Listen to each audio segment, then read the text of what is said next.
في حدا منكم بيعرف يطبخ بطاطا ولا لا؟ لأنه هلا بدنا نعمل لكم شوية بطاطا صغيرة اللي هي صغائر البطاطا مشوية. تعالوا معنا. بتبلش بالأفوكادو هذا السبراي، بترشه على كل محل رشاش. تمسك البطاطات، مش عارف هذول بطاطات سامبل، بعطوك اياه لما تكون عم تمرق جنب الخضرجي مشان تذوق البطاطا زاكي.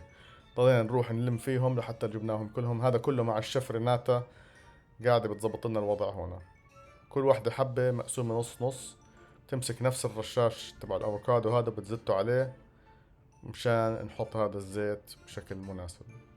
بعدين بتقدر تحط عليها شوية فلفل، حبة حبة، كل واحدة بيطلع عليها 15 ذرة من الفلفل. بدك تعدهم إذا مش عم بزبط الوضع زي ما ريناتا عم بتعد فيهم هلا هون. بعدين بتجيب ملح صخري أو ملح بحري، واحد من الاثنين، وتلف لك لفة ونص على كل حبتين بطاطا. بتضلك تلف بتلف حتى هنا. ما بعرف إذا منتبهين انتو، بس الساعة عم بتشوف لها كم من لفة، لأنه هذا كله جزء من الرياضة اليومية لإلها. بعدين بس تخلص تمسك هاي وبتحطها بالفرن